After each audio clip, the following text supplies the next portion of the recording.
Menara Cukong yang ke-81. Novel fiksi bela diri edisi yang ke-801 hingga 810. Bersama suara serak cerita berlanjut. Meskipun keduanya menduga bahwa Cukong akan menang, mereka tetap sangat terkejut ketika melihat bahwa Cukong adalah satu-satunya orang di depan monumen abadi nomor 2. Namong Yue menelan ludahnya dan bertanya dengan suara sedikit gemetar, apakah Dong Fang Ao dan dua orang lainnya kabur? Atau mereka dibunuh olehmu? Cukong menjawab, bunuh dia. Meskipun suara Cukong tidak keras, namun di telinga Sun Tianhua dan Namong Yue terdengar bagaikan guntur, membuat kepala mereka berdengung.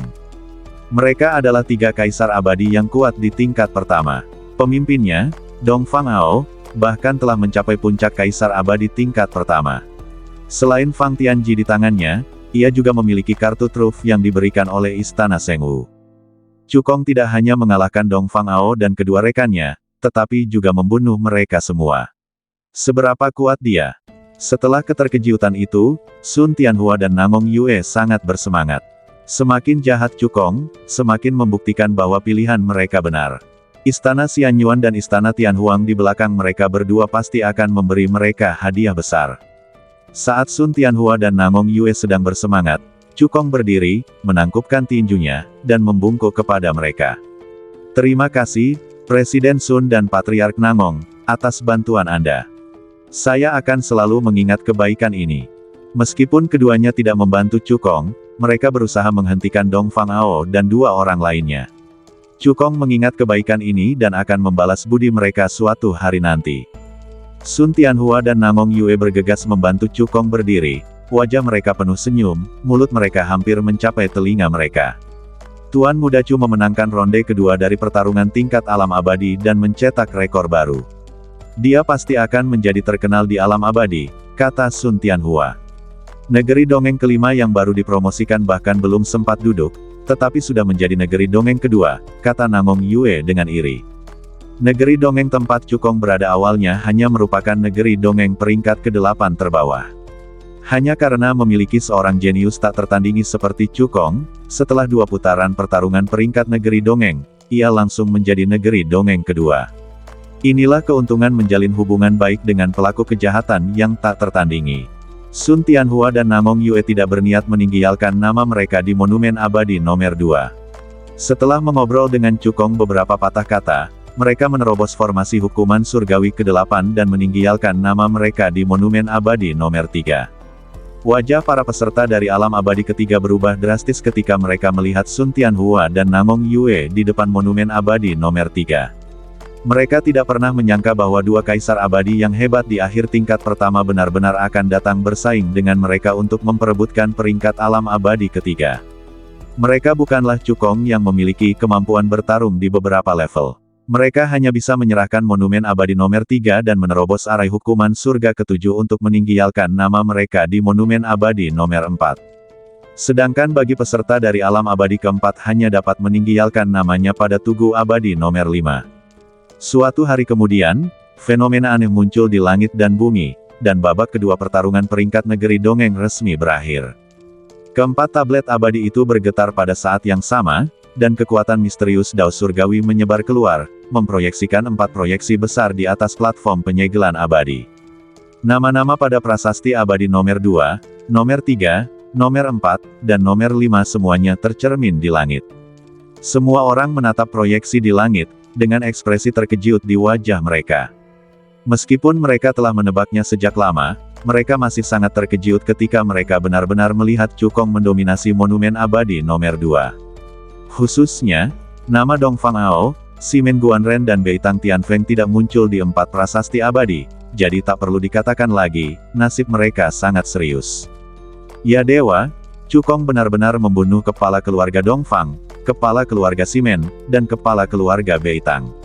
Seseorang berkata dengan tidak percaya. Bahkan jika 3 kepala keluarga Dong Fang bergabung, bahkan kekuatan besar di akhir tingkat kedua kaisar abadi tidak sebanding dengan mereka. Mungkinkah kekuatan tempur Cukong telah mencapai tingkat ketiga awal kaisar abadi atau lebih tinggi? Sejak turnamen peringkat domain abadi pertama, peringkat 3 domain teratas tidak berubah. Di babak ini, Tidak hanya domain abadi baru yang masuk ke 3 domain teratas, tetapi juga secara langsung menggantikan domain abadi kedua.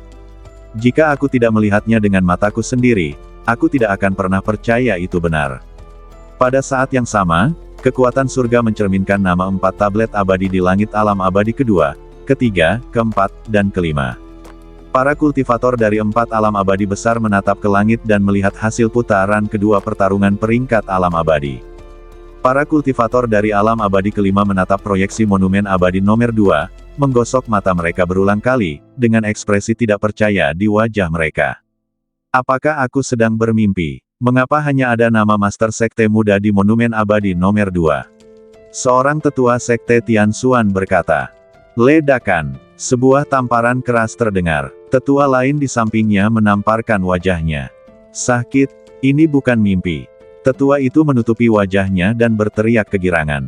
Hal serupa terjadi di berbagai tempat di alam abadi kelima. Para pendeta pada awalnya tidak dapat mempercayainya, lalu mereka meragukan diri mereka sendiri, dan setelah akhirnya memastikan bahwa itu benar, mereka semua ikut serta dalam karnaval. Di puncak Tianxuan, Li Changhai dan Namong Yan menatap proyeksi di langit, sangat gembira. Namun mereka berdua tidak bersemangat untuk menggantikan alam abadi kedua, tetapi bersemangat dengan pencapaian Cukong. Bercita-cita untuk berada di negeri dongeng jelas bukan akhir bagi Cukong. Masa depannya terletak di alam dewa yang legendaris dan di dunia yang lebih luas. Li Changhai tertawa. Sebagai seorang guru, pencapaian terbesar adalah jika muridnya mampu melampauinya. Berbeda dengan karnaval di alam abadi kelima, para kultivator di 3 alam atas seperti terong yang terkena embun beku. Khususnya bagi para kultivator di alam abadi keempat, mulai sekarang, peringkat mereka akan menjadi alam abadi kelima. Meski hanya ada perbedaan 1 tingkat di antara keduanya, 3 alam teratas semuanya diberkati oleh kekuatan surga, tetapi negeri dongeng kelima tidak. Lingkungan kultivasi dan sumber daya mereka akan melemah, dan kesulitan untuk menerobos akan meningkat. Ledakan. Ketika proyeksi di langit menghilang, kekuatan dunia abadi mulai beroperasi, dan alam abadi kelima hingga ke-9 mulai berubah secara dramatis. Alam abadi kelima tempat Cukong berada mengalami perubahan dahsyat lagi dan melonjak menjadi alam abadi kedua, menjadi pemimpin 3 alam teratas. Statusnya di dunia peri hanya kalah dari negeri peri pertama, yang dikenal sebagai Tanah Suci. Di medan perang negeri dongeng, segel 9 warna seukuran telapak tangan mengembun keluar, memancarkan lingkaran cahaya 9 warna, dan perlahan jatuh ke tangan Cukong. Cukong tidak asing dengan segel surga. Saat dia berada di babak pertama pertarungan peringkat alam abadi, dia memperoleh segel surga. Namun, segel dao surgawi di depannya lebih indah, dan kekuatan dao surgawi yang terkandung di dalamnya bahkan lebih kuat. Cukong mencetak rekor baru dengan memenangkan 2 ronde pertarungan peringkat alam abadi di saat yang sama dan memperoleh 2 segel dao surgawi sebagai hadiah. Saya khawatir tidak ada seorang pun yang mampu memecahkan rekor ini. Saat segel surga turun, 4 alam abadi besar bertransformasi dan putaran kedua pertarungan peringkat alam abadi secara resmi berakhir. Suatu kekuatan misterius dari surga menyapu bersih, dan para petarung di platform penyegelan abadi seketika muncul di luar medan pertempuran alam abadi. Negeri peri kedua yang asli kini telah menjadi negeri peri ketiga. Selamat kepada Master Chu karena memenangkan putaran kedua turnamen peringkat alam abadi. Tuan Muda Chu adalah seorang jenius, dia pasti akan menguasai negeri dongeng di masa depan. Selamat, Tuan Chu. Selamat, Tuan Chu. Semua orang memberi selamat kepada Cukong dengan sikap yang sangat hormat. Cukong benar-benar menaklukkan semua orang dengan kekuatannya. Tuan Muda Chu, pertarungan peringkat di alam abadi telah berakhir. Istana Xianyuanku dapat membawa Tuan Muda Chu ke Tanah Suci kapan saja. Kata Sun Tianhua. Tanah Suci adalah inti dari seluruh negeri peri. Tanah ini dipenuhi dengan energi peri yang kaya dan lebih mudah untuk dipraktikkan. Orang-orang yang paling berkuasa semuanya berkumpul di tempat suci. Jika orang-orang kuat dari dunia peri lain ingin memasuki Tanah Suci, mereka harus dipandu oleh kekuatan tertinggi di Tanah Suci. Namong Yue berkata cepat, Istana Tianhuangku juga dapat membawa Tuan Muda Chu ke Tanah Suci kapan saja. Mendengar ini, semua orang memandang Cukong dengan rasa iri. Tidak usah terburu-buru, biarkan aku menyelesaikan urusanku sebelum pergi ke Tanah Suci, kata Cukong. Pertarungan peringkat negeri dongeng telah berakhir, dan sekaranglah saatnya baginya untuk kembali ke negeri dongeng Beisen. Selain memperoleh segel jiwa misterius, Anda juga dapat bertemu teman lama. Tuan Namong, cabang Namong Yun telah memprovokasi saya berulang kali. Saya harap Tuan Namong dapat menangani masalah ini sebelum saya pergi ke Tanah Suci. Saya tidak ingin meninggalkan masalah bagi Tuan dan Nyonya. Cukong menatap Namong Yue dan berkata. Meskipun nada bicara Cukong tenang, kata-katanya dipenuhi dengan dingin. Jika Namong Yue gagal menangani masalah ini dengan benar, dia akan mengambil tindakan sendiri. Jangan khawatir, Tuan Chu. Aku akan menghukum Namong Yun dan Namong Hong dengan berat sesuai dengan aturan klan dan memberikan penjelasan yang memuaskan kepada Tuan Chu. Namong Yue meyakinkan dengan tergesa-gesa. Cukong mengangguk, lalu berubah menjadi aliran cahaya dan terbang menuju alam abadi kedua yang baru dipromosikan. Setelah kembali ke Sekte Tianxuan, Cukong menyimpan segel Dao Surgawi yang baru diperolehnya di Sekte Tianxuan, sehingga Sekte Tianxuan memperoleh lebih banyak dukungan dari kekuatan Dao Surgawi. Meskipun Sekte Tianxuan lemah sekarang, ia tidak dapat dibandingkan dengan Kamar Dagang Xianyuan, keluarga Namong dan kekuatan lainnya. Namun, dengan berkah dari dua segel Dao Surgawi, dan lingkungan kultivasi alam abadi kedua yang baru dipromosikan telah berubah total, kecepatan kultivasi setiap orang pasti akan meningkat pesat. Pada saat turnamen peringkat alam abadi berikutnya, Sekte Tianxuan pasti akan tumbuh menjadi kekuatan teratas. Setelah melakukan semua ini, Cukong mengemudikan perahu peri, meninggalkan negeri peri kedua, dan bergegas menuju ke arah negeri peri Beisen. Cukong sekarang 100 kali lebih kuat dibandingkan saat dia meninggalkan Beisen Fairyland. Pada awalnya, butuh waktu setengah bulan penuh untuk pergi dari negeri dongeng Beisen ke negeri dongeng ke-8. Dan sekarang, hanya butuh 3 hari baginya untuk mengemudikan perahu peri dari negeri peri kedua kembali ke negeri peri Beisen. Cukong langsung pergi ke Provinsi Tianzhen dan Kota Dayan. Kota Dayan didirikan oleh keturunan keluarga Yan. Kota ini terletak di sebelah Tanah Suci Dinasti Abadi Dayan, dan penguasa kotanya adalah Yan San. Di bawah perawatan khusus Dinasti Abadi Jin Agung, Kota Dayan telah berkembang pesat dan sekarang menjadi kekuatan kelas 1 di Provinsi Tianzhen. Cukong mengaktifkan kekuatan jiwanya dan langsung menyapu seluruh Kota Dayan dan menemukan lokasi Yan San. Dia melintas dan langsung muncul di kamar Yan San. Yan San yang sedang berlatih, merasakan seseorang datang dan ekspresinya berubah drastis. Namun, ketika dia melihat dengan jelas bahwa orang yang datang adalah Cukong, wajahnya menunjukkan kegembiraan. Dia pun segera berdiri dan memberi hormat kepada Cukong, "Salam, dermawan." Jika bukan karena Cukong, garis keturunan keluarga Yan pasti sudah terputus sejak lama, dan Kota Dayan saat ini tidak akan ada lagi. Yan San mengingat kebaikan Cukong dan berharap dapat membalas kebaikannya suatu hari nanti. Cukong tersenyum tipis, dan dengan santai melambaikan kekuatan abadi yang lembut untuk mengangkat Yan San. Kota Dayan berkembang dengan baik. Hanya masalah waktu sebelum keluarga Yan kembali ke puncaknya. Ini semua berkat dermawanku, kata Yan San jujur. Alasan mengapa dinasti abadi Jin Agung memberi perhatian khusus pada Kota Dayan adalah karena wajah Cukong. Kali ini aku datang ke sini untuk menanyakan sesuatu padamu, kata Cukong. Tolong beritahu aku, dermawan. Kalau aku tahu, aku akan menceritakan semuanya kepadamu, kata Yan San. Saya ingin tahu, dari mana leluhur keluarga Yan mendapatkan seni pemurnian jiwa evolusi hebat. Apakah mereka meninggalkan ajaran leluhur? Cukong bertanya, masalah ini melibatkan rahasia keluarga Yan. Jika Anda tidak nyaman membicarakannya, Anda tidak perlu mengatakannya. Yan San sama sekali tidak ragu dan menjawab langsung, saya tidak tahu dari mana leluhur keluarga Yan saya mendapatkan seni pemurnian jiwa evolusi agung. Namun, leluhur tersebut meninggalkan ajaran leluhur yang hanya diketahui oleh kepala keluarga dari generasi berikutnya. Awalnya, dengan identitas Yan San, dia tidak memenuhi syarat untuk mengetahui ajaran leluhur ini. Namun sebelum jatuhnya dinasti abadi Dayan, penguasa Dayan memberitahukan semua rahasia keluarga Yan kepada Yan San, dengan harapan ia dapat memimpin garis keturunan keluarga Yan yang tersisa untuk bertahan hidup.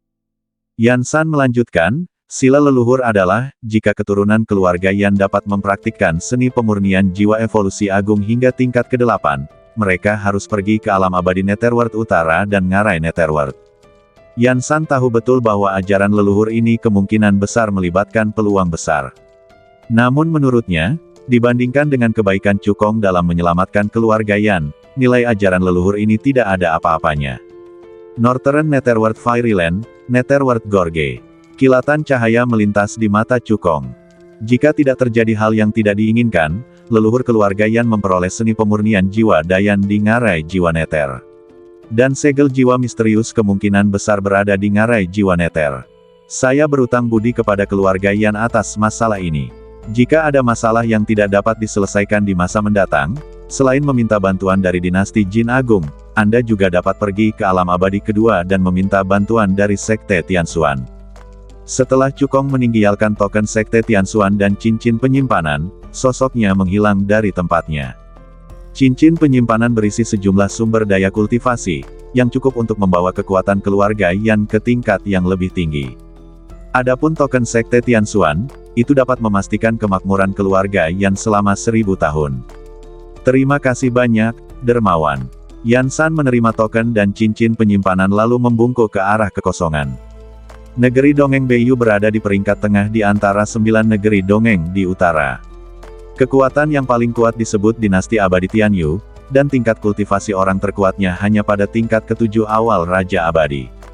Ngarai Netherworld merupakan tempat pertama dari 3 tempat paling berbahaya di alam abadi Netherworld Utara dan sangatlah berbahaya. Banyak sekali orang kuat yang memasuki ngarai hantu untuk menjelajah dan mencari peluang, namun akibatnya 99% pembudidaya Mahtei di sana. Nenek moyang keluarga Yan secara tidak sengaja memasuki ruang mini, yang menyelamatkan hidupnya dan memberinya kesempatan besar. Cukong tiba di jurang hantu dan melangkah masuk ke dalamnya. Ledakan! Kekuatan jiwa yang aneh tiba-tiba datang dan menyerang langsung ke arah jiwa Cukong. Mendengus. Cukong mendengus dingin, dan lapisan riak ruang tiba-tiba muncul di kehampaan. Kekuatan jiwa aneh dalam radius 1000 meter langsung musnah. Ngarai Netherworld merupakan jalan buntu bagi para kultivator di alam abadi Netherworld Utara, namun bagi Cukong, tempat itu sama sekali tidak mengancam. Dia mengerahkan kekuatan jiwanya, menyapu seluruh jurang hantu, dan langsung menemukan ruang tersembunyi. Cukong melintas dan tiba di ruang rahasia. Menurut penilaian Cukong, untuk membuka ruang rahasia ini, diperlukan beberapa kondisi tertentu. Misalnya, persyaratan usia, atau kondisi fisik khusus. Namun baginya, hal itu sama sekali tidak menjadi masalah. Membuka, hanya teriakan pelan yang terdengar. Kekuatan jiwa yang tak tertandingi melonjak keluar dari badan Cukong, secara paksa membuka ruang rahasia. Seperti dugaan Cukong, sebuah segel aneh tengah mengambang di ruang rahasia, memancarkan jejak jiwa yang mengerikan. Segel ini 70% mirip dengan segel jiwa bumi dalam pikiran Cukong. Ini adalah senjata jiwa tingkat atas, segel jiwa misterius. Saat kekuatan jiwa Cukong menyentuh segel Xuanhun, fluktuasi kekuatan jiwa yang aneh datang. Suatu metode rahasia pemurnian jiwa dan sebuah jalan langsung muncul dalam pikirannya. Metode rahasia pemurnian jiwa itu adalah seni pemurnian jiwa Dayan. Dan bagian itu mengatakan jika seseorang berlatih seni pemurnian jiwa Dayan hingga tingkat ke-8, maka dia akan memperoleh pengakuan. Cukong tersenyum tipis, lalu mengaktifkan seni pemurnian jiwa Dayan. Meskipun dia beralih berlatih teknik pemurnian jiwa berkembang bumi, itu tidak berarti bahwa dia tidak bisa lagi melakukan teknik pemurnian jiwa berkembang hebat. Saat 9 pedang jiwa evolusi besar mengembun dan muncul, kekuatan jiwa yang mengerikan menyapu seluruh ruang rahasia. Berdengung, segel jiwa misterius bergetar hebat, melepaskan fluktuasi kekuatan jiwa yang aneh. Setelah memastikan bahwa Cukong telah mengolah seni pemurnian jiwa berevolusi bumi, hingga tingkat ke-9, segel jiwa misterius pun melayang dan jatuh ke tangan Cukong. Ia telah sepenuhnya mengenali Cukong. Cukong mengaktifkan kekuatan jiwanya dan menyuntikkannya ke dalam segel Xuanhun, meninggalkan jejak jiwa di dalamnya. Pada saat ini, segel jiwa bumi di benak Cukong merasakan bahwa Cukong telah menaklukkan segel jiwa misterius dan terbang keluar dari benaknya dengan sendirinya. Berdengung, berdengung, segel jiwa bumi dan segel jiwa misterius bergetar pada saat yang sama, saling tarik-menarik, lalu bergabung menjadi satu, berubah menjadi segel baru. Segel yang menyatu ini diberi nama segel Dixuan, yang beberapa kali lebih kuat dari sebelumnya. Cukong memegang segel Dixuan dan senyum tipis muncul di sudut mulutnya. Kaisar Qiantian pernah berkata bahwa koneksi abadi pertama di dunia abadi, Tianyan Shen Hunjue, diturunkan dari dunia dewa. Terbagi menjadi 3 bagian, tersembunyi di segel jiwa surgawi, segel jiwa duniawi, dan segel jiwa misterius. Sekarang, segel jiwa bumi dan segel jiwa misterius ada di tangannya, dan telah menyatu menjadi segel mendalam bumi. Selama dia memperoleh segel jiwa surgawi dan ketiga segel tersebut digabungkan menjadi satu, dia akan dapat memperoleh Tianyan Shen Hunjue. Cukong memasukkan segel Dixuan ke dalam pikirannya dan berbalik untuk meninggalkan ruang rahasia. Ngarai hantu yang awalnya dipenuhi kekuatan jiwa aneh, tiba-tiba menjadi indah dan tidak lagi berbahaya. Ternyata bahaya Nether Soul Gorge ada hubungannya dengan Mysterious Soul Cell. Sekarang, segel jiwa misterius telah diambil oleh Cukong, dan kekuatan jiwa aneh yang memenuhi ngarai jiwa Nether tidak ada lagi. Mulai sekarang, hanya akan ada 2 jedi yang tersisa dari 3 jedi di Beiyu Fairyland. Perubahan mendadak di Nether Soul Gorge langsung membuat khawatir kekuatan terkuat di Beiyu Immortal Realm, Tianyu Immortal Dynasty. Penguasa Tianyu segera menduga bahwa ada seseorang di ngarai hantu dan telah memperoleh kesempatan yang menantang surga, lalu ia memimpin anak buahnya untuk bergegas ke ngarai hantu. Dinasti abadi Tianyu tidak jauh dari ngarai Yuhun, jadi penguasa Tianyu dan yang lainnya menghentikan Cukong di luar ngarai Yuhun. Wah, kesempatan di ngarai jiwa Nether adalah milikku. Kalau kau tidak mau mati, serahkan saja padaku. Penguasa Tianyu menatap Cukong dan berkata dengan nada mendominasi. Kesempatan itu milik mereka yang mampu, jadi mengapa kamu harus berkata seperti itu? Cukong berkata dengan tenang. Penguasa Tianyu mendengus dingin, dinasti abadi Tianyuku mendominasi wilayah abadi Beiyu. Semua peluang di wilayah abadi Beiyu adalah milikku. Pada saat ini, puluhan sosok muncul di langit yang jauh. Orang-orang kuat di dekatnya merasakan perubahan di Ghost Gorge dan bergegas menghampiri. Sayang sekali, anak ini akhirnya mendapatkan kesempatan besar ini, tetapi kesempatan itu akan diambil oleh penguasa Tianyu. Sungguh tragis. Karena aku telah menjadi incaran penguasa dunia bawah, aku akan sangat beruntung jika bisa menyelamatkan hidupku. Ini bukan pertama kalinya hal seperti ini terjadi. Jika Anda ingin menyalahkan seseorang, salahkan saja anak itu atas nasib buruknya. Lebih dari 10 tahun yang lalu, Tuan Muda keluarga Zhao mewarisi warisan seorang raja abadi tingkat 9 yang kuat. Dia disukai oleh penguasa Tianyu. Tidak hanya warisannya yang dicuri, tetapi Tuan Muda keluarga Zhao juga dihapuskan. Ada juga pemimpin sekte Yunhai 7 tahun lalu, dan pemimpin keluarga Li 3 tahun lalu. Meskipun mereka berada pada jarak yang sangat jauh, Cukong masih dapat mendengar bisik-bisik pembicaraan semua orang dengan jelas. Jelaslah bahwa Tuan Tianyu memiliki karakter yang sangat buruk, yang membuat Cukong menunjukkan sedikit rasa jijai di matanya. Dia berkata dengan acuh tak acuh, kembalikan kepada mereka kesempatan yang telah kau rampas dari orang lain selama bertahun-tahun. Aku bisa menyelamatkan nyawemu. Siapa kau? Beraninya kau bicara omong kosong di hadapanku. Mendengar ini, mata penguasa Tianyu berkilat dingin. Kemarilah, bunuh anak ini untukku. Mendengar ini, orang-orang kuat dari dinasti abadi Tianyu mengeluarkan keterampilan mereka dan menyerang Cukong. Kau sedang mencari kematian. Cukong mendengus dingin, lalu mengangkat telapak tangan kanannya dan menekan ke arah kehampaan.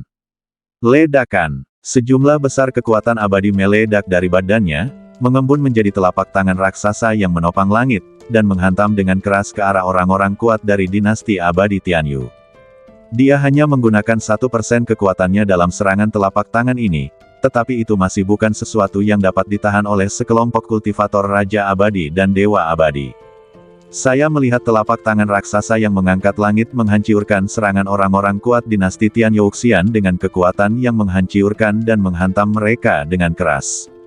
Dor, dor, dor, serangkaian ledakan terdengar. Orang-orang kuat dari dinasti abadi Tianyu bahkan tidak punya waktu untuk meratap sebelum mereka dipukuli hingga hancur dan mati. Ketika Dewa Tianyu melihat ini, wajahnya menjadi pucat karena ketakutan. Kamu adalah orang yang kuat di alam Kaisar Abadi. Cukong tidak menjawab Tuan Tianyu, tetapi berkata dengan acuh tak acuh, berikan kembali kepada mereka kesempatan yang telah kau rampas dari orang lain selama bertahun-tahun.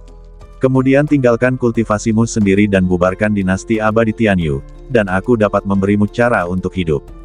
Ketika Tuan Tianyu mendengar ini, Ekspresinya berubah lagi dan lagi. Dia menahan rasa takut di hatinya dan menggertakkan giginya dan berkata, "Senior, tolong jangan bertindak terlalu jauh. Dinasti abadi Tianyu milikku juga didukung oleh orang-orang kuat alam Kaisar Abadi."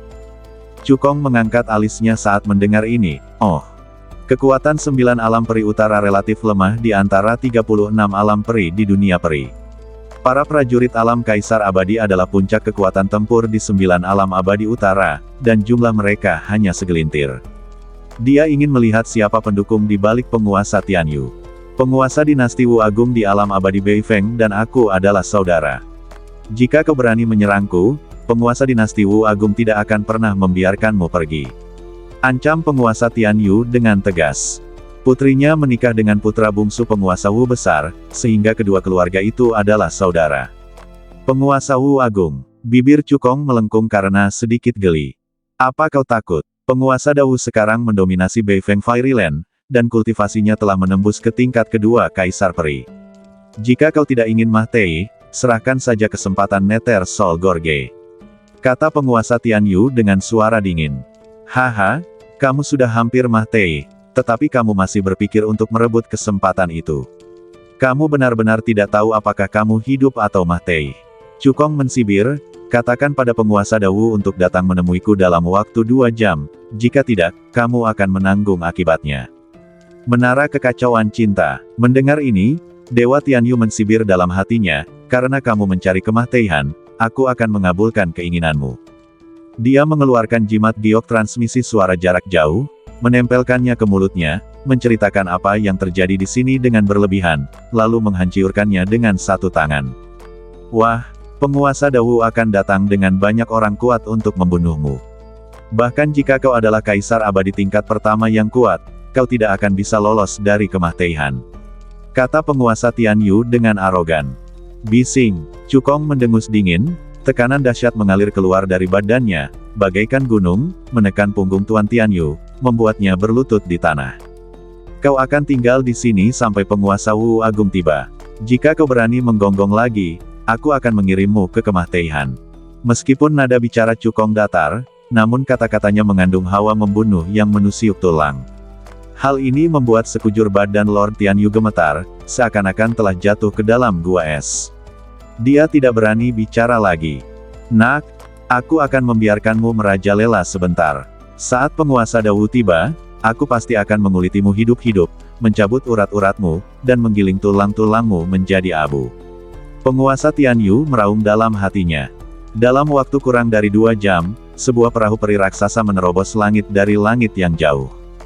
Ada puluhan pria kuat berdiri di atas perahu abadi, dan tingkat kultivasi mereka semua telah mencapai tingkat kelima Raja Abadi atau lebih tinggi. Pemimpinnya tidak lain adalah penguasa Wu besar.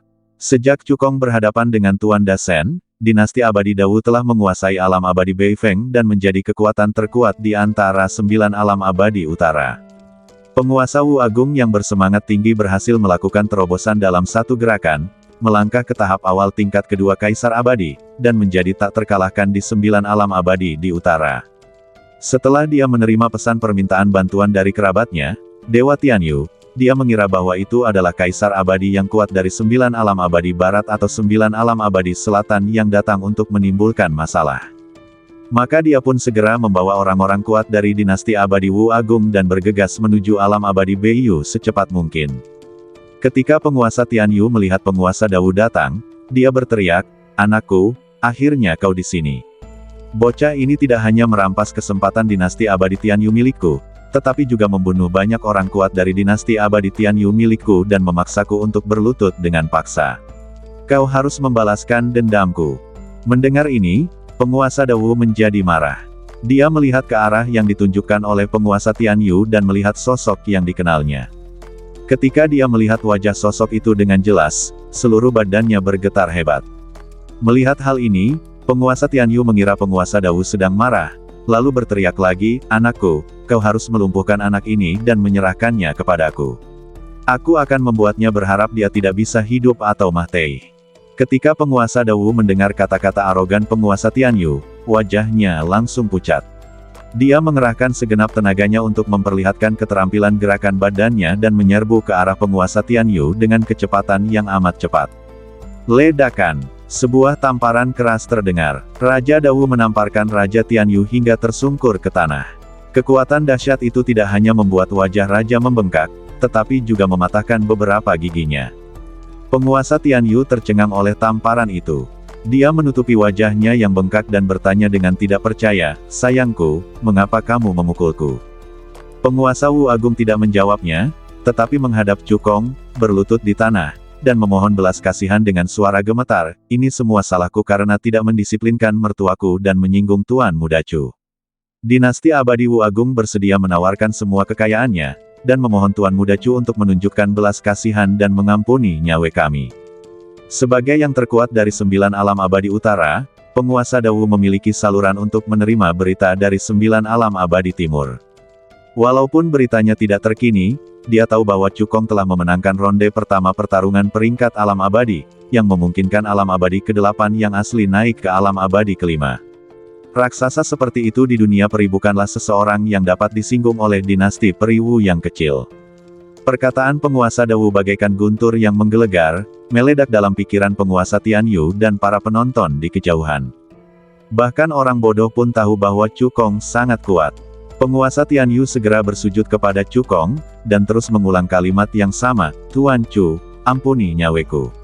Tuan Chu, ampuni nyaweku."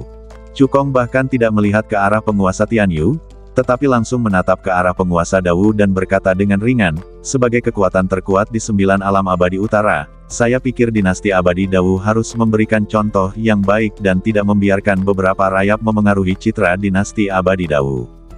Tuan Chu benar, saya akan melakukan penyelidikan menyeluruh terhadap dinasti abadi dan pasukan bawahannya dan melenyapkan semua parasit." Penguasa Wu Agung berkata tanpa ragu, orang tua seperti penguasa Tianyu akan dihukum berat. Begitu dia selesai berbicara, Dewa Dawu langsung bertindak dan menamparkan dantian Dewa Tianyu dengan satu telapak tangan, membuatnya lumpuh. Cukong mengangguk, penguasa Tianyu menindas orang lain dan merampas kesempatan banyak orang. "Kamu harus memeriksa daftarnya, mengembalikan kesempatan ini, dan memulihkan kedamaian dan ketertiban di alam abadi Yu Utara." "Ya," kata penguasa Wu Agung. "Jika hal seperti ini terjadi lagi, pemimpin dinasti abadi Wu Agung bisa saja diganti." Begitu dia selesai berbicara, Cukong melesat dan menghilang dari pandangan semua orang dalam sekejap. Penguasa negeri Wu Agung menyeka keringat dingin di dahinya, menyadari bahwa ia beruntung telah melewati rintangan ini.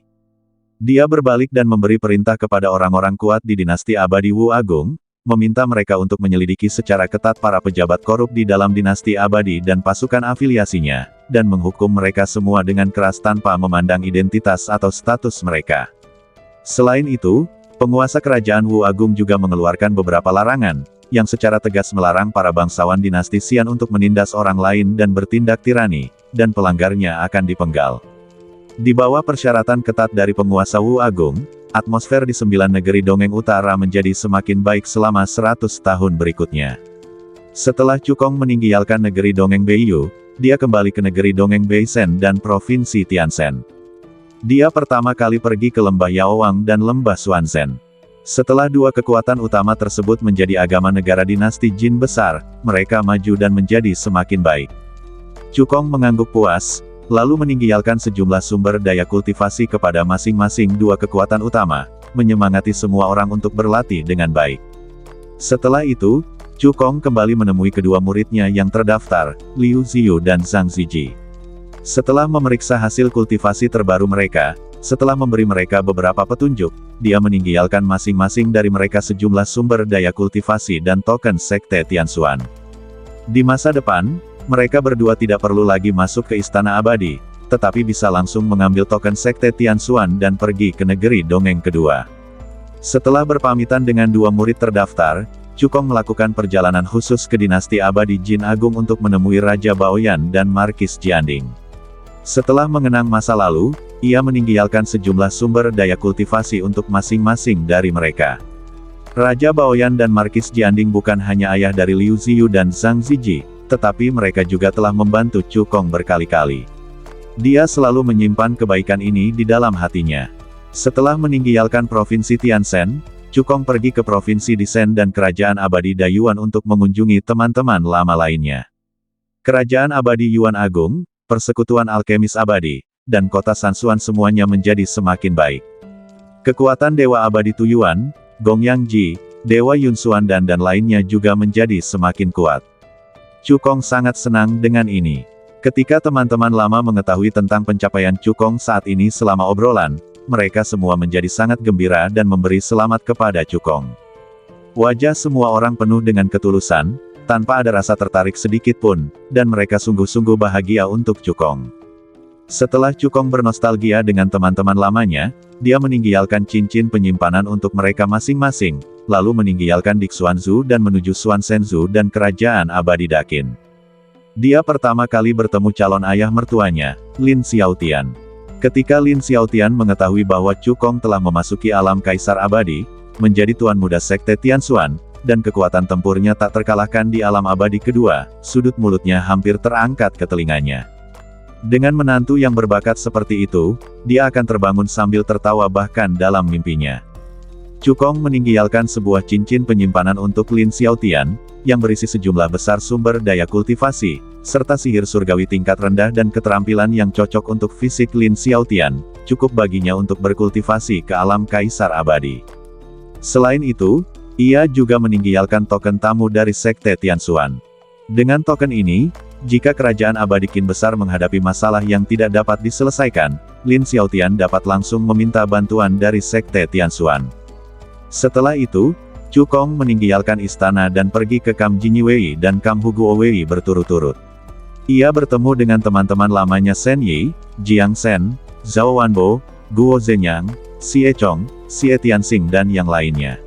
Setelah mengenang masa lalu bersama mereka, ia meninggalkan sejumlah sumber daya kultivasi untuk masing-masing dari mereka. Setelah itu, Cukong pergi ke Garda Qianyu lagi dan bertemu dengan Sun Yuanhua, Sun Yong, dan anggota Garda Kiri Garda Qianyu, dan meninggalkan beberapa sumber daya pelatihan untuk mereka.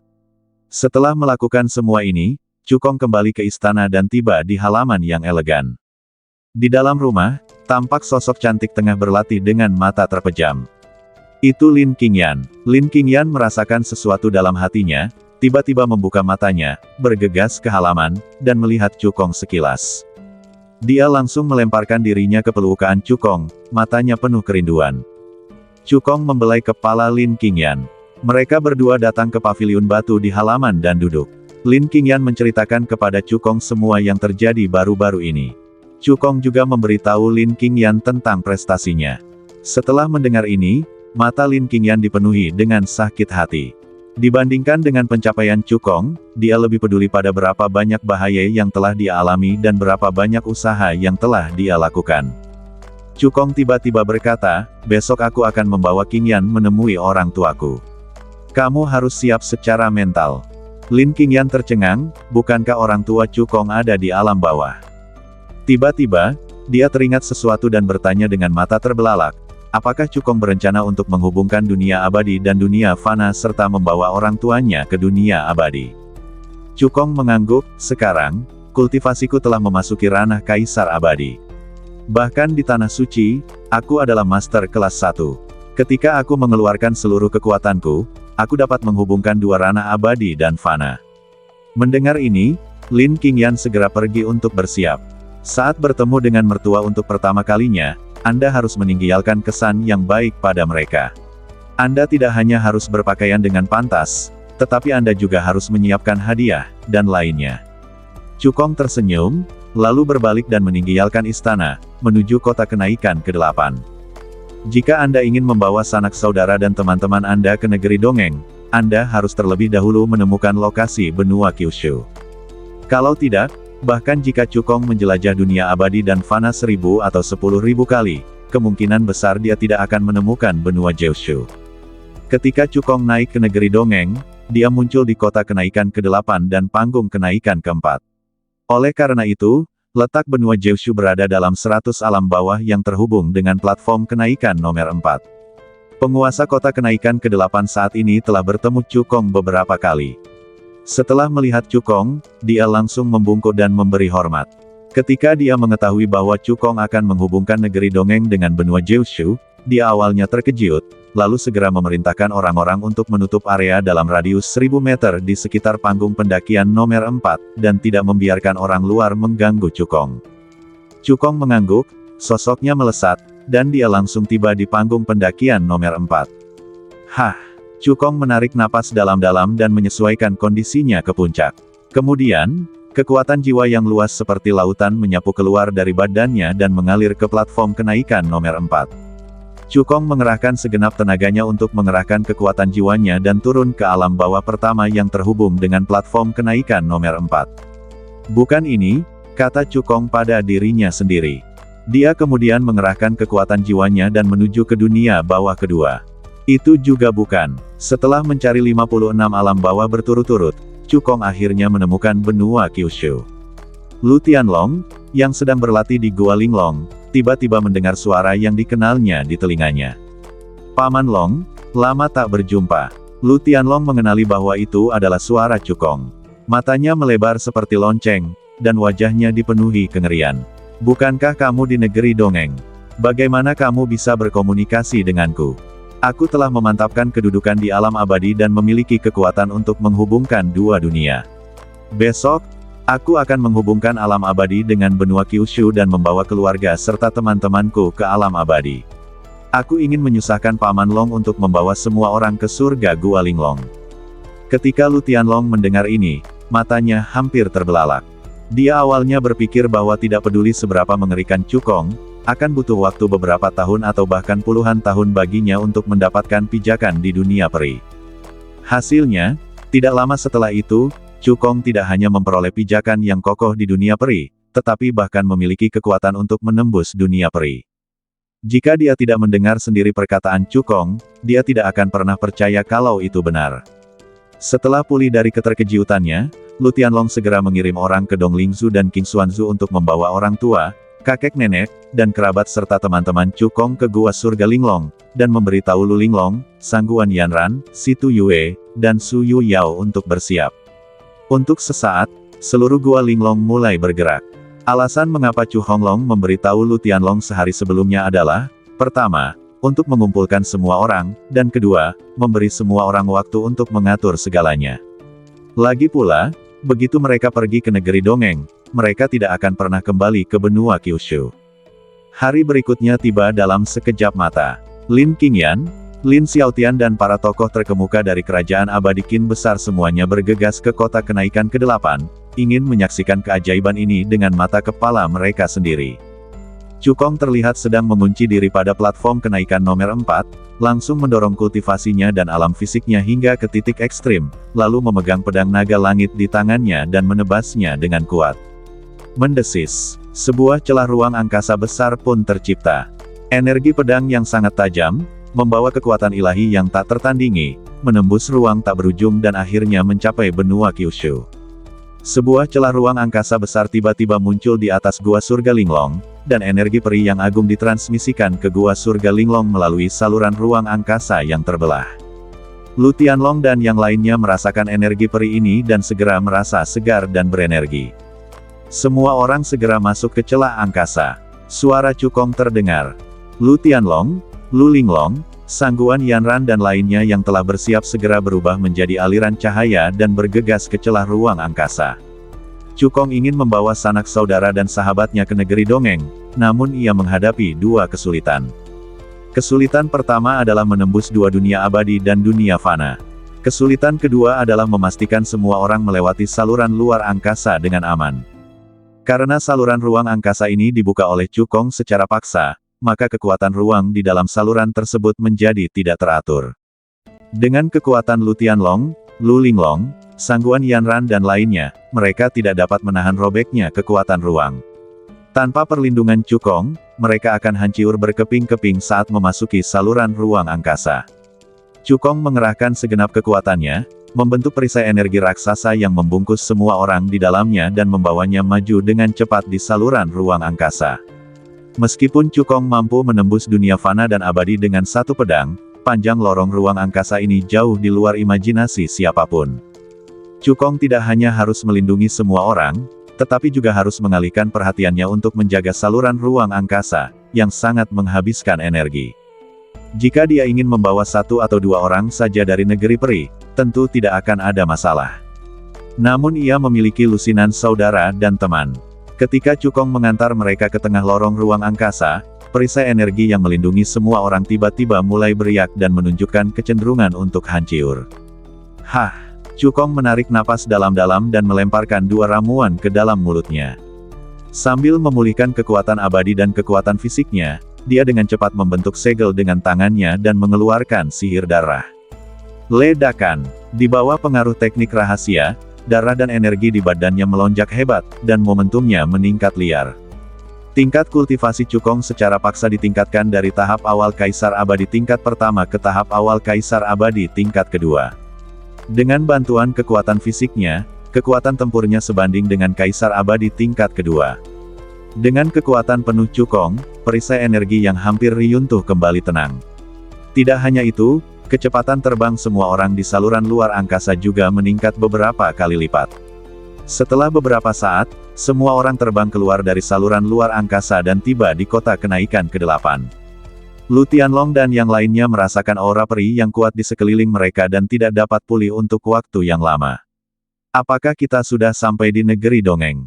Ternyata seseorang dapat mencapai negeri dongeng tanpa harus mencapai negeri dongeng yang sebenarnya atau mengatasi kesengsaraan surgawi. Tentu saja, prasyaratnya adalah Anda harus mengenal monster yang tak tertandingi. Ayah, ibu, kakek, nenek. Cukong menyapa semua orang sambil tersenyum. Cukong, apakah aku sedang bermimpi? Apakah kita benar-benar telah sampai di negeri dongeng? Tanya Cusiong dengan tidak percaya. Cukong tersenyum dan mengangguk, ayah tidak sedang bermimpi, semua ini nyata. Kota tempat kita berada sekarang disebut Kota Kenaikan ke-8, yang terletak di negeri Dongeng Beisen, Provinsi Suansen, negeri Dongeng Dakin. Setelah perkenalan Cukong, semua orang memiliki pemahaman umum tentang dunia peri. Mereka tahu bahwa dunia peri terbagi menjadi 36 alam peri, apa saja 9 alam kultivasi di dunia peri, dan seterusnya. Pada saat ini, Lin Xiaotian dan Lin Qingyan terbang dari kejauhan. Cukong memperkenalkan mereka berdua kepada semua orang. Ketika Cusiong, Lu Tianlong dan yang lainnya mengetahui bahwa Lin Xiaotian adalah penguasa kerajaan abadi Qin besar, mereka tiba-tiba menjadi terkendali. Mereka baru saja mengetahui dari Cukong bahwa kerajaan abadi Qin besar adalah penguasa provinsi Suansen dan kultivasinya telah mencapai alam dewa abadi. Melihat ini, Lin Xiaotian segera berkata, kita semua adalah keluarga, jangan bersikap begitu tertutup. Dibandingkan dengan Cukong, kultivasiku tidak ada apa-apanya. Cusiong, Lu Tianlong dan yang lainnya membuka mulut lebar-lebar karena terkejut mendengar ini. Mungkinkah tingkat kultivasi Cukong jauh melampaui Lin Xiaotian? Lu Tianlong tidak dapat menahan diri untuk bertanya, Cukong, kultivasimu telah mencapai alam Kaisar Abadi, kan? Cukong menggelengkan kepalanya. Ketika semua orang melihat ini, keterkejutan di wajah mereka hampir menghilang, tetapi kata-kata Cukong berikutnya membuat pupil semua orang melebar dan bola mata mereka hampir keluar. Kultivasiku bukan pada level Kaisar Abadi, tetapi pada level Kaisar Abadi. Sekarang, aku tak terkalahkan di alam abadi kedua dan akan segera pergi ke Tanah Suci. Semua orang sudah memiliki pemahaman umum tentang negeri dongeng dan tahu apa artinya menjadi tak terkalahkan di negeri dongeng kedua. Tidak seorang pun yang menyangka bahwa Cukong telah mencapai tingkat pencapaian setinggi itu di dunia peri dalam waktu yang sesingkat itu. Gu Feiyan adalah orang pertama yang pulih dari keterkejutannya. Dibandingkan dengan prestasi putranya, dia lebih peduli dengan masalah emosional putranya. Tak seorang pun memperhatikan, tetapi dia memperhatikan apa yang dikatakan Lin Xiaotian tadi, mereka semua adalah keluarga. Cukong, siapa wanita ini? Gu Feiyan bertanya sambil tersenyum. Cukong memperkenalkan, Bu, ini Lin Qingyan. Halo, Bibi, sapa Lin Qingyan dengan wajah merah. Melihat ini, bagaimana mungkin Gu Feiyan tidak mengerti hubungan antara Cukong dan Lin Qingyan? Dia telah menangani hal semacam ini beberapa kali dan sudah sangat akrab dengannya. Gu Feiyan mengambil inisiatif untuk datang ke sisi Lin Qingyan, mengobrol dengannya dan menunjukkan perhatiannya terhadap situasinya. Sambil menjawab, Lin Qingyan memberikan Gu Feiyan hadiah yang telah disiapkannya dengan hati-hati. Gu Feiyan menerima hadiah itu sambil tersenyum, lalu mengeluarkan gelang giok dan meletakkannya di tangan Lin Qingyan. Ini bukan tempat untuk mengenang masa lalu. Ayo pergi ke tempat lain. Cukong melambaikan tangannya, mengeluarkan perahu peri raksasa, dan membawa semua orang ke ibu kota kekaisaran kerajaan peri Qin besar. Sebagai Raja Cukong dari kerajaan abadi Qin besar, Cukong memiliki istana besar di ibu kota kekaisaran. Setelah membawa semua orang ke istana, Cukong segera memerintahkan orang-orang untuk menyiapkan jamuan makan besar sehingga dia bisa minum dan mengobrol dengan sanak saudara serta teman-temannya. Jamuan makan berlangsung hingga malam hari. Lin Xiaotian memberikan beberapa halaman di sekitar istana kepada Chu Xiong, Lu Tianlong dan yang lainnya, dan memberi mereka gelar seperti Raja dan Markis, yang memungkinkan mereka berjalan-jalan bebas di kerajaan abadi Qin besar.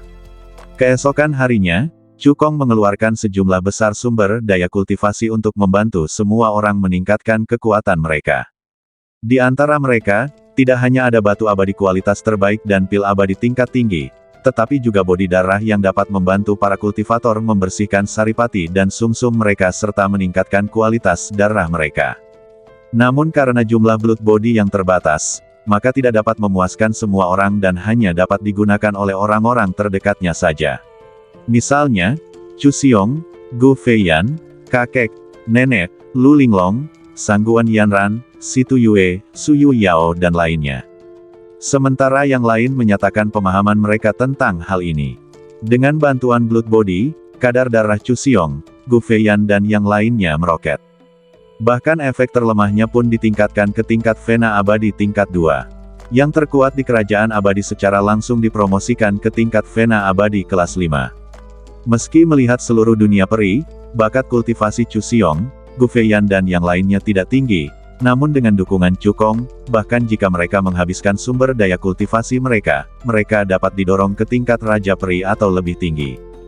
Mengenai naik ke alam dewa, Chu Xiong, Gu Feiyan dan yang lainnya tidak perlu memikirkannya sama sekali. Cukong bertanggung jawab atas segalanya. Sama halnya ketika menghubungkan dunia abadi dan dunia fana dan menyambut semua orang di dunia abadi. Selama dia bisa menjadi raksasa di dunia dewa di masa depan, dia bisa menghubungkan dua dunia dewa dan abadi dan membawa semua orang ke dunia dewa. Cukong, sekarang kamu sudah menjadi orang kuat di dunia peri, sudah waktunya untuk mempertimbangkan urusanmu sendiri seumur hidup. Gu Feiyan berkata dengan sungguh-sungguh. Sebagai seseorang yang pernah mengalami hal ini, bagaimana mungkin dia tidak melihat bahwa Lin Qingyan, Lu Linglong, Sangguan Yanran, Situ Yue, dan Su Yu Yao semuanya masih perawan. Cukong merasa amat tak berdaya saat mendengar ini. Ia juga ingin menerima kelima wanita itu sepenuhnya dan menjadikan masalah itu fait accompli, tetapi permaisuri kekacauan mengawasinya dengan ketat. Kapanpun dia memikirkan hal itu, hawa dingin akan memancar dari pagoda kekacauan. Jelas, sebelum dia sepenuhnya menaklukkan Ratu Kekacauan, dia tidak bisa sepenuhnya menerima kelima wanita itu, jika tidak, konsekuensinya akan menjadi bencana. Hampir sampai, pada ketujuh kalinya kultivasi ganda, aku akan mampu membalikkan keadaan. Cukong berkata dalam hati. Selama kultivasi ganda ke-6, penampilannya sudah sangat baik.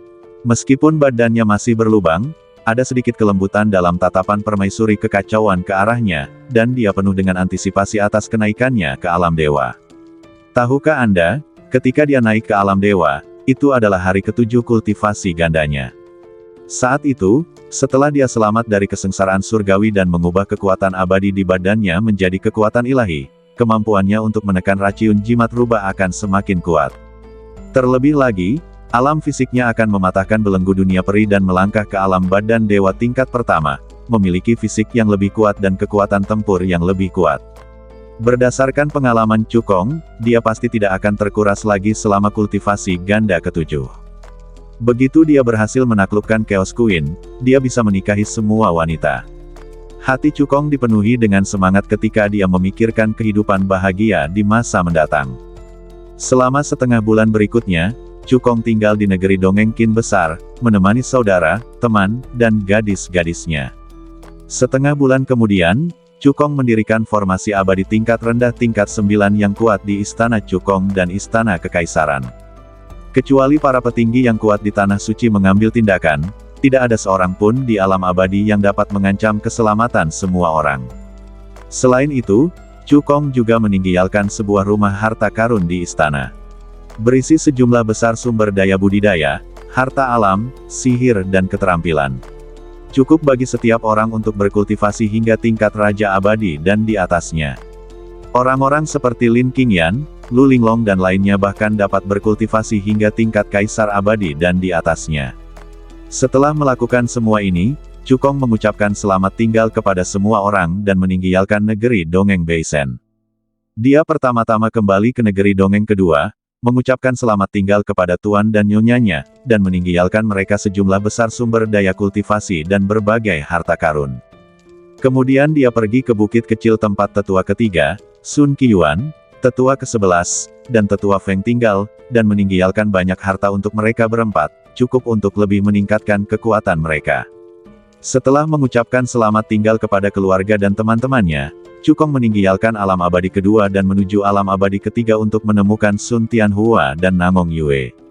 Sekarang, dia tak terkalahkan di alam abadi kedua, dan inilah saatnya baginya untuk menjelajah ke Tanah Suci.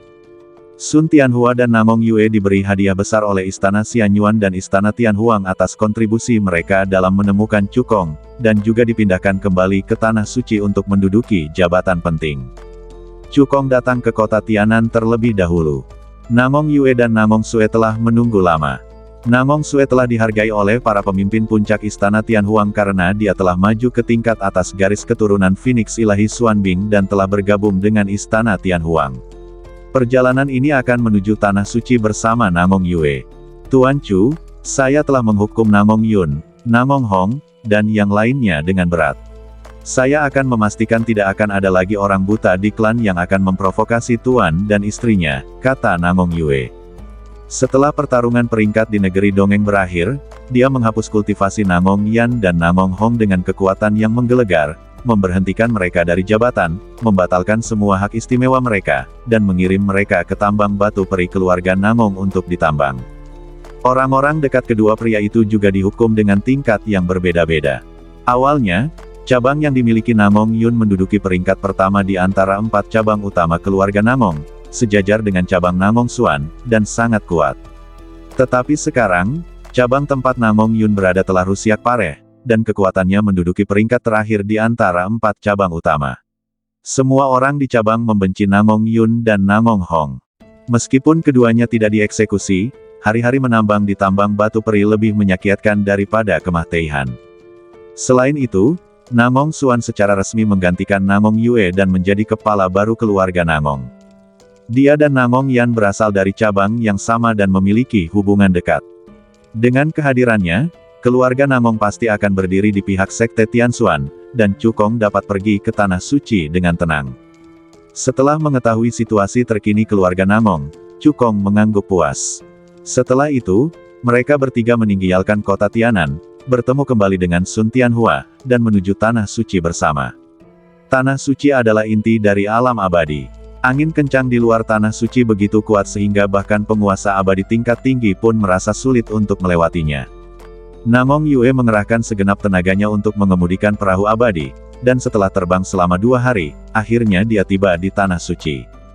Di luar Tanah Suci, ada batasan yang sangat besar. Hanya mereka yang dibimbing oleh kekuatan teratas di Tanah Suci yang bisa masuk. Para ahli dari Istana Xianyuan dan Istana Tianhuang telah menerima berita tersebut dan sedang menunggu di tepi Tanah Suci. Melihat kedatangan perahu abadi, 2 orang kuat mengaktifkan token Istana Xianyuan dan Istana Tianhuang untuk membuka celah terlarang dan memungkinkan perahu abadi memasuki Tanah Suci. Begitu Cukong memasuki Tanah Suci, dia merasakan energi abadi yang luar biasa kaya dan kekuatan surga. Meskipun alam abadi kedua dikenal sebagai pemimpin 3 alam atas, energi abadi dan kekuatan surgawi alam suci beberapa kali lipat dari alam abadi kedua. Itu bisa disebut tempat suci untuk bercocok tanam. Dalam perjalanan ke sini, Namong Yue dan Sun Tianhua memperkenalkan situasi Tanah Suci kepada Cukong. Ada 4 kekuatan utama di Tanah Suci. Mereka adalah Balai Shengwu, Balai Tianhuang, Balai Wanshu dan Balai Xianyuan. Di antara mereka, Balai Shengwu terletak di bagian timur Tanah Suci dan mengendalikan ratusan kota di timur. Istana Tianhuang terletak di bagian selatan Tanah Suci, mengintimidasi semua sekte utama di selatan. Aula 10.000 binatang terletak di bagian barat Tanah Suci, dan memimpin ribuan binatang abadi di barat. Istana Xianyuan terletak di bagian utara Tanah Suci dan memimpin semua pasukan di utara. Setelah memasuki Tanah Suci, Cukong dan Sun Tianhua pergi ke Istana Xianyuan, sementara Namong Yue dan Namong Sue pergi ke Istana Tianhuang. Saat mereka berpisah, Cukong memberi Namong Sue sebuah cincin penyimpanan, yang berisi banyak harta. Namong Sue ingin menolak, tetapi Cukong tidak memberinya kesempatan untuk melakukannya. Dia berbalik dan mengikuti Sun Tianhua dan orang-orang kuat dari Istana Xianyuan yang telah membawa mereka pergi. Namong Sue menatap punggung Cukong dan menghela nafas dalam hatinya, aku semakin berutang budi padanya. Bagaimana mungkin Namong Yue tidak melihat pikiran Namong Sue? Dia berkata, jika kamu tidak ingin berutang budi padanya, maka berlatihlah dengan giat.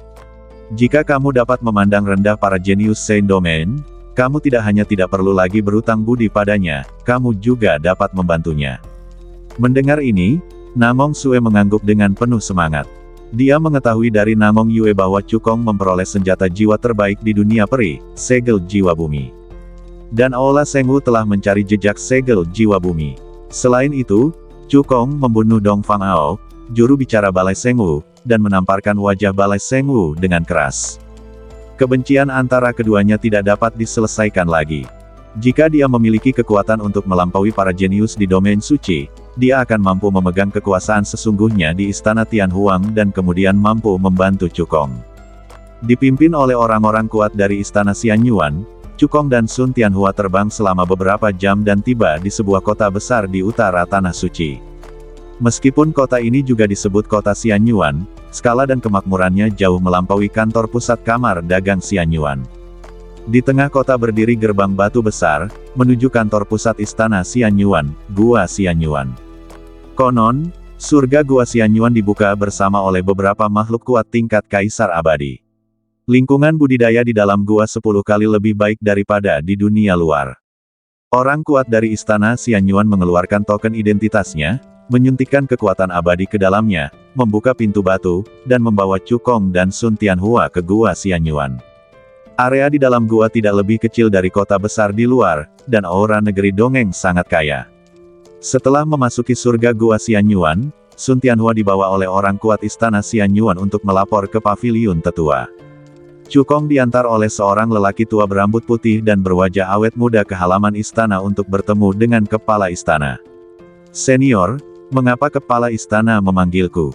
Cukong bertanya dengan heran.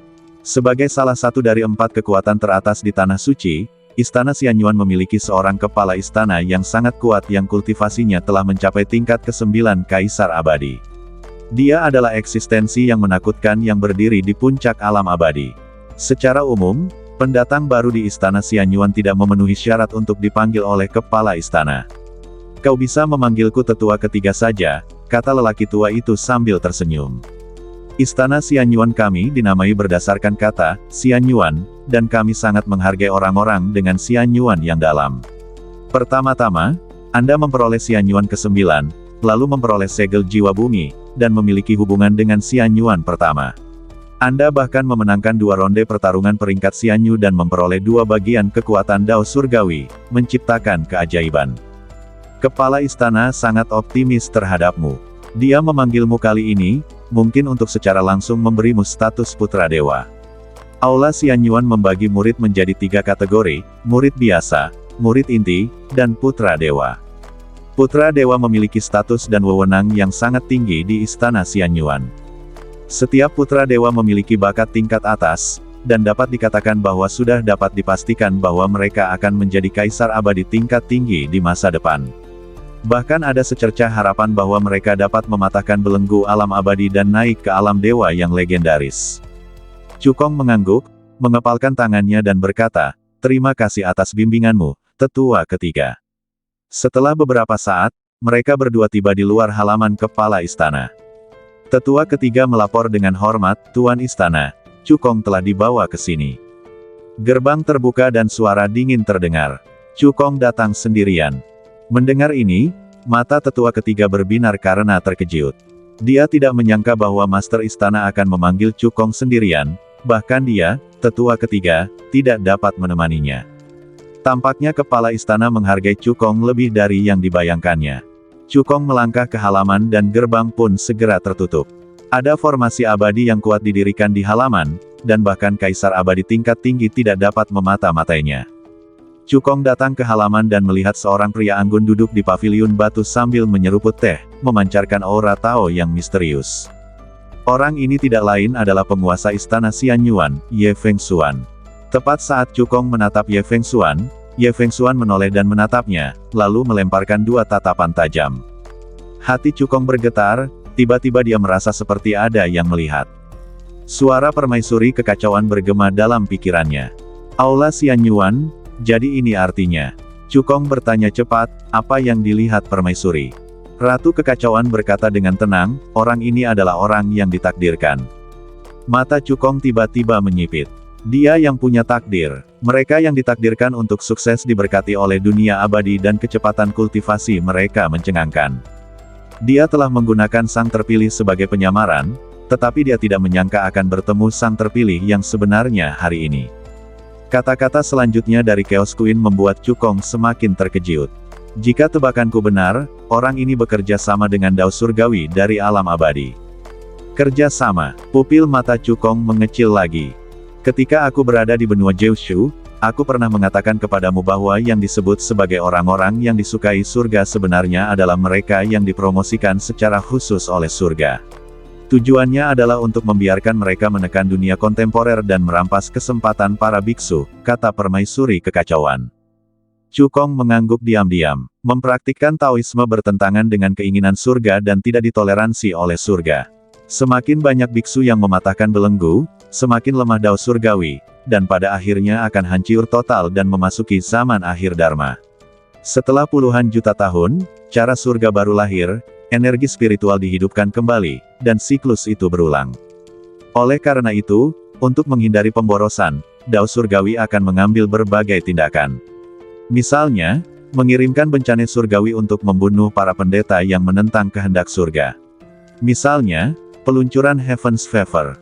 Dengan berkah dari surga, kecepatan kultivasi orang-orang yang disukai oleh surga akan jauh melampaui para kultivator biasa. Tidak peduli apakah mereka mempraktikkan metode abadi, keterampilan abadi, atau metode rahasia, itu akan seperti menggunakan perangkat curang. Para pembudidaya biasa tidak akan mampu bersaing dengan mereka yang disukai oleh surga. Sebagian besar peluang dan harta akan diambil olehnya.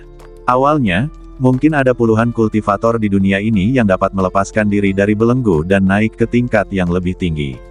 Namun jika memang ada orang-orang yang difavoritkan oleh surga, maka kemungkinan besar hanya sedikit saja yang akan naik ke negeri dongeng pada akhirnya. Ratu Kekacauan melanjutkan, alasan mengapa aula takdir abadi dinamakan takdir abadi, sebenarnya adalah untuk membantu orang-orang tertentu yang disukai oleh surga, atau penjahat yang tak tertandingi, untuk menjara peluang-peluang besar di dunia abadi dan membiarkan mereka melampaui rekan-rekan mereka. Cukong mengangguk tanda mengerti. Tidak heran istana Xianyuan sangat menghargai para kultivator yang memiliki takdir pertemuan dengan para dewa, demikianlah keadaannya. Sementara Cukong terkejut karena Ye Fengxuan adalah sang terpilih, Ye Fengxuan juga sama terkejutnya dalam hatinya. Awalnya dia mengira bahwa Cukong adalah lelaki yang punya takdir sepertinya, sehingga dia bisa menciptakan banyak keajaiban. Tetapi begitu mereka bertemu, dia menilai bahwa Cukong jelas bukan sang terpilih. Dia telah bekerja sama dengan dunia abadi untuk waktu yang lama, dan dia dapat mengetahui dengan sekilas apakah seseorang disukai oleh surga atau ditakdirkan oleh surga. Jika dia bukan orang terpilih, tetapi masih bisa mencapai prestasi seperti itu, dia pasti seorang jenius yang tak tertandingi atau dia telah memperoleh warisan dari alam dewa. Pikiran Ye Fengxuan berubah ribuan kali dan dia membuat penilaian dalam sekejap. Sebagai makhluk yang berdiri di puncak dunia peri, dia mengetahui banyak rahasia.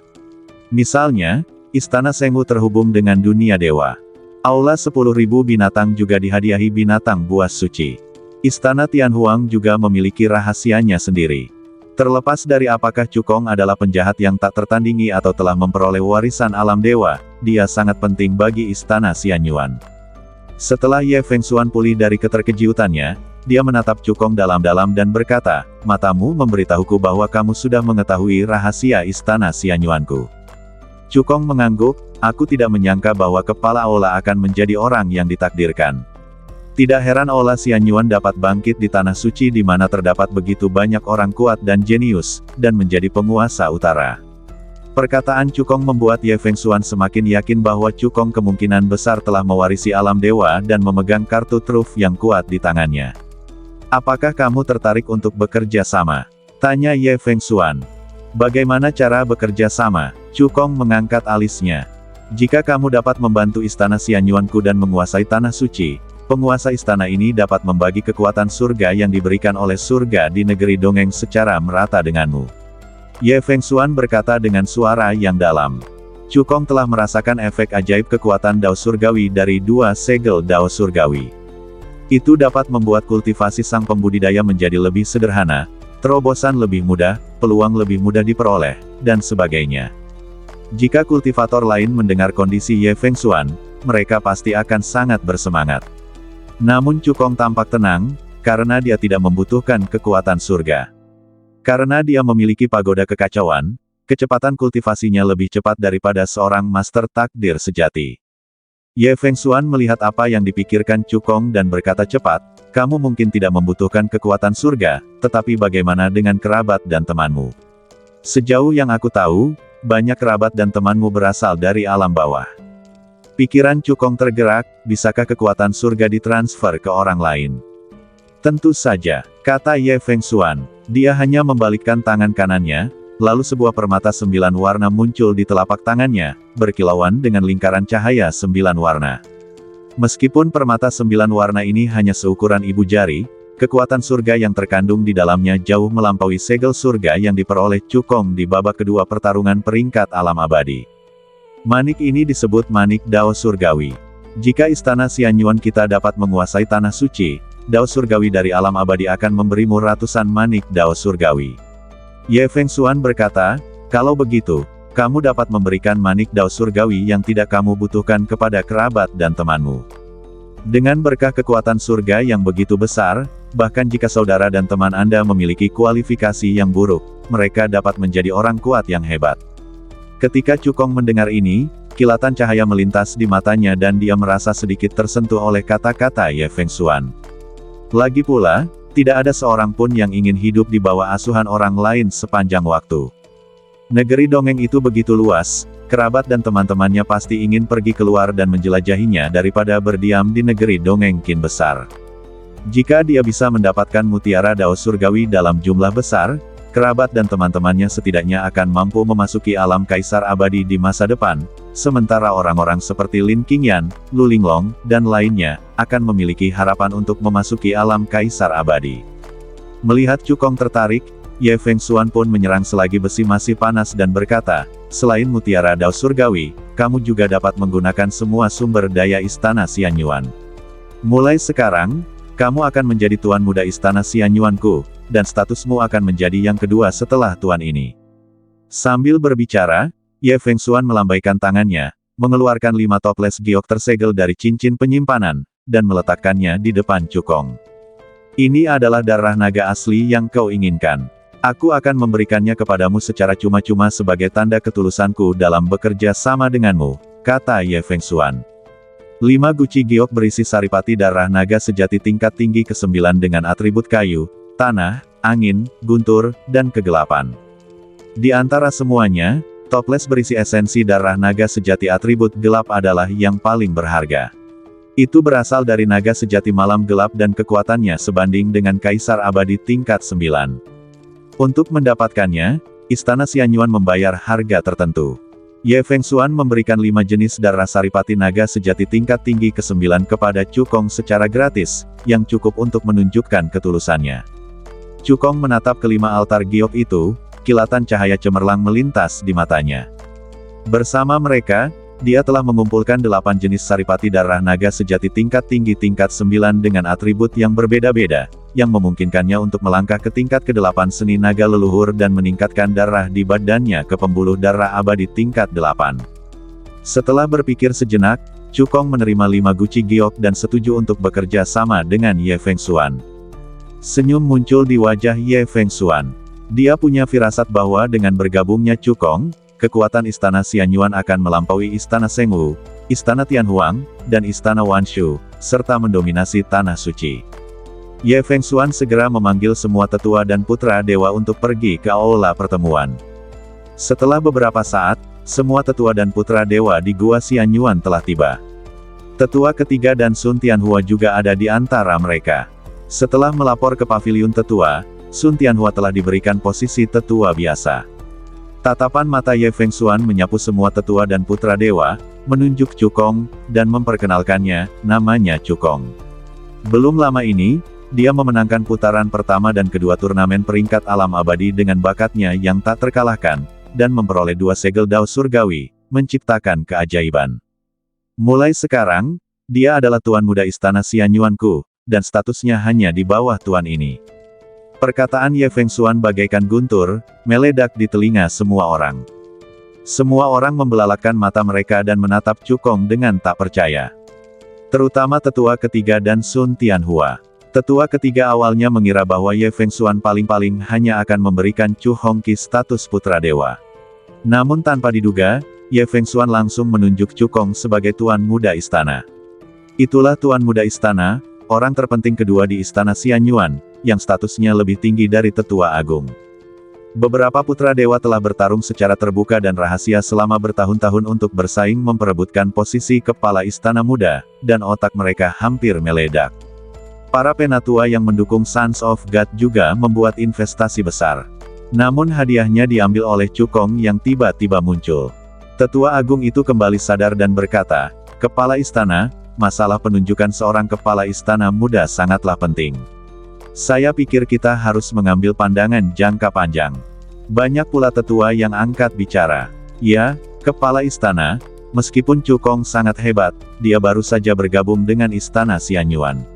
Saya pikir kita harus mengamatinya sebentar.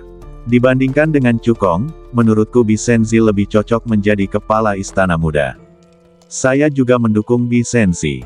Tatapan mata Ye Fengxuan menyapu Tetua Agung dan yang lainnya, lalu dia berkata dengan sikap yang sangat sombong, "Kepala istana ini tidak meminta pendapat kalian, tetapi memberitahu kalian. Sebagai penguasa Istana Xianyuan dan Kaisar Abadi yang kuat di akhir tingkat ke-9, ia memiliki wewenang absolut di Istana Xianyuan. Sekalipun semua tetua menentangnya, selama dia mendukung Cukong, jabatan Tuan Muda Istana akan menjadi milik Cukong." Pada saat ini, seorang pemuda dengan aura kuat berdiri dan berkata dengan tidak yakin, "Tuan Istana, saya tidak menerimanya. Saya ingin menantang anak ini. Nama orang ini adalah Bi Yuntao. Dia adalah yang paling berbakat dan berkuasa di antara putra-putra dewa. Kultivasinya telah mencapai level ketiga awal Kaisar Abadi, dan ia memiliki kemampuan untuk bertarung di atas levelnya. Ia menikmati prestise yang sangat tinggi di Istana Takdir Abadi dan merupakan pesaing terkuat untuk posisi Tuan Muda Istana." Tatapan mata Ye Fengxuan berubah dingin, dan dia hendak menegur Bi Yuntao, tetapi dia mendengar Cukong berkata, "Aku menerima tantanganmu." Cukong tahu betul bahwa akan sulit baginya untuk meyakinkan orang lain karena dia baru saja bergabung dengan Istana Xianyuan dan menjadi Kepala Istana Muda. Jika dia ingin mengamankan posisinya sebagai Kepala Istana Muda, cara termudah adalah mengalahkan putra dewa yang paling berkuasa di depan umum dan membuktikan dirinya kepada semua orang. Ye Fengxuan mengangkat alisnya dan bertanya, "Apakah kamu yakin ingin menerima tantangan Bi Yuntao? Kultivasinya jauh lebih tinggi darimu." "Tentu." Cukong menatap Bi Yuntao dan berkata, "Bagaimana dengan duel besok?" Bi Yuntao setuju tanpa berpikir, "Oke." Ketika para tetua melihat ini, mereka semua memandang Cukong dengan jijai atas kemampuannya sendiri. Tidak ada yang percaya bahwa Cukong dapat mengalahkan Bi Yuntao. Bahkan Sun Tianhua tidak optimis terhadap Cukong. Cukong merasakan tatapan semua orang, sudut mulutnya sedikit melengkung. Dengan kekuatannya saat ini, memang sulit untuk mengalahkan Bi Yuntao. Namun, ia telah mengumpulkan 8 jenis esensi darah naga sejati tingkat tinggi tingkat 9 dengan atribut yang berbeda. Selama ia menyerap semuanya, ia tidak hanya akan dapat melangkah ke tingkat ke-8 seni naga leluhur, tetapi kekuatan tempurnya juga akan meroket. Saat itu, Bi Yuntao pasti bukan lawannya. Setelah Cukong meninggalkan aula pertemuan, dia datang ke halaman tempat tinggal Tuan Muda Istana. Meskipun dia belum mendapatkan posisi sebagai kepala istana muda, dia masih memiliki kewenangan tersebut. Setelah memasuki halaman, Cukong mengaktifkan kekuatan jiwanya dan memindai seluruh halaman. Setelah memastikan tidak ada masalah, ia menyiapkan formasi anti mata-mata di halaman. Meskipun ada banyak tetua di aula Xianyuan yang kultivasinya lebih tinggi dari Cukong. Namun, alam jiwa Cukong telah mencapai puncak tingkat ke-9 jiwa abadi, dan dia juga diberkati oleh segel mendalam bumi. Bahkan Ye Fengxuan tidak dapat menembus formasi anti mata-mata tanpa memberitahunya. Cukong melangkah masuk ke dalam rumah, dan dengan pikirannya, dia langsung memasuki lantai 6 pagoda. Dia duduk bersila di atas batu sumber dewa bermutu tinggi, melambaikan tangannya, dan mengeluarkan 8 guci giok tersegel. Apa yang terkandung di dalamnya adalah saripati dan darah naga sejati emas, naga sejati air dan langit, naga sejati api dan huang, dan lainnya, 8 macam saripati dan darah naga sejati tingkat tinggi tingkat 9 dengan atribut yang berbeda-beda. Hah!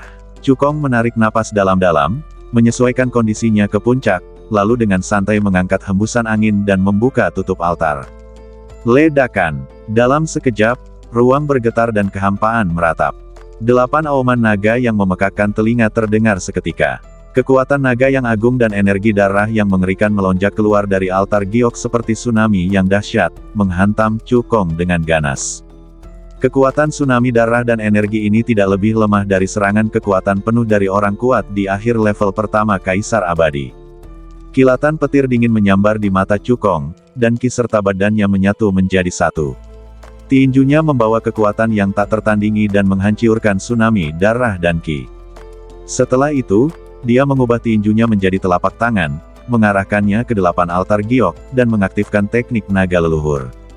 Desir, dengan kekuatan penuhnya, cahaya hitam aneh melintas di telapak tangannya, berubah menjadi pusaran hitam, melepaskan kekuatan isap yang mengerikan. Hanya dalam sekejap, 8 untai darah dengan warna berbeda diekstraksi dari 8 jenis esensi darah naga sejati. Mereka melewati pusaran hitam dan tersedot ke badan Cukong. Saat berikutnya, seluruh badan Cukong bergetar, darah di badannya langsung mendidih. Darahnya melonjak hebat, dan energi darah yang mengerikan meledak keluar. Segera setelah itu, momentumnya mulai meningkat terus-menerus. Kekosongan di sekitarnya bergetar hebat, menimbulkan lapisan riak ruang, yang amat mengerikan. 8 lingkaran cahaya berwarna berbeda bersinar dari badan Cukong, memantulkan satu sama lain dan mewarnai seluruh ruang menjadi 8 warna. Dalam sekejap mata, 4 bulan telah berlalu di lantai 6 pagoda. Cukong akhirnya menyerap 8 helai darah naga leluhur. Mengaum, Cukong yang tengah berlatih tiba-tiba membuka matanya, terdengarlah raungan naga yang memekakkan telinga disertai kekuatan naga yang agung, menyapu seluruh ruang. Di belakang Cukong, energi naga yang agung bangkit, mengembun menjadi 8 hantu naga sungguhan dengan berbagai bentuk, memancarkan kekuatan naga yang tak tertandingi. Tidaklah berlebihan jika dikatakan bahwa dengan kekuatan naga ini saja, Cukong mampu menaklukkan ribuan binatang peri di wilayah barat tanah suci dan menjadi kaisar iblis yang tak tertandingi. Saat 8 helai darah naga leluhur terserap seluruhnya, 7 pembuluh darah abadi tingkat 7 di badan Cukong semuanya naik menjadi pembuluh darah abadi tingkat 8. Pada saat yang sama, ia juga memiliki pembuluh darah abadi atribut gelap tingkat 8 di badannya, yang sangat meningkatkan bakat kultivasinya. Tidak hanya itu, saat Cukong berhasil melangkah ke level ke-8 dari seni naga leluhur. Tingkat rahasia naga leluhur juga ditingkatkan dari sihir surgawi tingkat rendah menjadi sihir surgawi tingkat menengah, dan kecepatan kultivasinya pun sangat dipercepat. Selain itu, 8 jenis esensi dan darah naga sejati tingkat tinggi tingkat 9 yang diserap oleh Cukong semuanya setara dengan kaisar abadi tingkat tinggi, dan kekuatan tempur mereka sangat kuat. Di antara mereka, naga sejati Wohuang beratribut api adalah yang terbaik di antara naga sejati tingkat lanjut ke-9, dan kekuatannya sebanding dengan kaisar abadi tingkat ke-8. Naga sejati malam gelap dengan atribut gelap adalah naga sejati tingkat tinggi tingkat 9 yang terbaik, dan kekuatannya sebanding dengan kaisar abadi surga ke-9. Esensi dan darah mereka mengandung energi yang sangat besar. Setelah Cukong menyerapnya sepenuhnya, kultivasi dan ranah fisiknya langsung meningkat. Tingkat kultivasinya langsung meningkat dari tahap awal tingkat pertama Kaisar Abadi ke tahap awal tingkat kedua Kaisar Abadi. Kekuatan fisiknya juga meningkat pesat, sebanding dengan yang terbaik di antara naga sejati tingkat rendah tingkat 9. Dengan kekuatan fisiknya saja, ia dapat menghancurkan kaisar abadi biasa di tahap awal level kedua. Jika ki dan badannya bersatu, bahkan orang kuat di tingkat ketiga awal kaisar abadi tidak akan menjadi tandingannya. Setelah energi naga di langit menghilang, Cukong melengkungkan bibirnya membentuk senyum percaya diri. Hanya dengan melangkah ke tingkat ke-8 seni naga leluhur, kekuatan tempurnya tidak lebih lemah dari Bi Yuntao. Ketika dia akhirnya keluar dari pengasingannya, Bi Yuntao tidak akan menjadi tandingannya.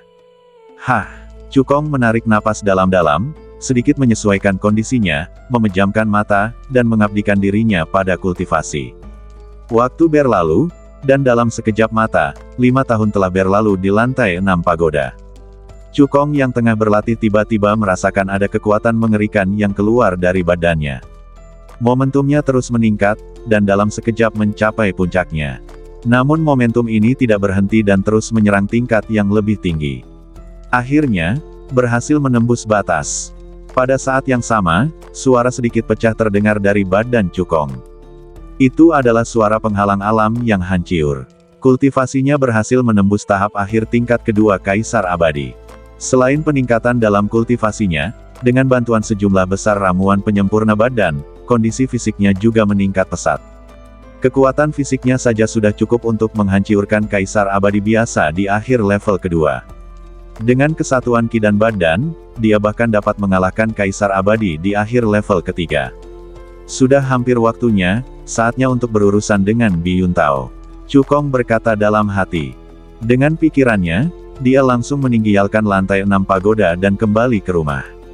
Pada saat ini, baru 1 hari berlalu di dunia luar.